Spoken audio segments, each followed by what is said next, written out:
देखिए रूबिका जी, बिल्कुल ये सामाजिक है और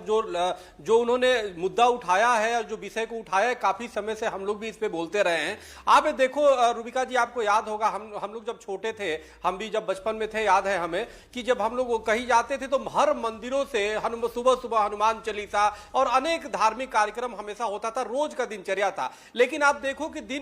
कुछ दिनों के बाद फिर धीरे धीरे उतार दिया गया, क्योंकि वहीं के जो पढ़ने वाले छात्र हैं या कोई मरीज है, उसकी देखते हुए, समस्या को देखते हुए लोगों ने कर दिया और मंदिरों तक सीमित रख गया। अभी हमारे बंधु हमसे जो पहले बोल रहे थे, आरती और अजान पे उन्होंने बोला, आप देखो हमारे यहाँ हिंदू सनातन धर्म में 3 प्रकार से भक्ति बताई गई है, ज्ञान, भक्ति और ज्ञान, और उसके माध्यम से भजन के माध्यम से ज्ञान, भक्ति और वैराग्य। हमारे यहाँ भक्ति यानी भजन के माध्यम से परमात्मा को प्राप्त करने का माध्यम है। तो हमारे यहाँ भजन तो अनिवार्य है, हमारे यहाँ आरती अनिवार्य है, और आरती वो भी सुबह शाम होता है, जो हमें लगता है मंदिर तक ही सीमित है। लेकिन 5-5 लाउडस्पीकर लगा के जिस प्रकार से अनवांटेड तरीके से, कोई नहीं चाहता उसको भी सुनना चाहता है, और अजान का मतलब है कि लोगों को बुलाना मस्जिद में, लेकिन आप 5 वक्त की 360 दिन आप चिल्लाते हो, उसमें मरीज हैं, छात्र हैं, चाहे और ऐसे लोग हैं जो सुनना नहीं चाहते, लेकिन आप जबरदस्ती सुनवाते हो। अब तो अनेक प्रकार की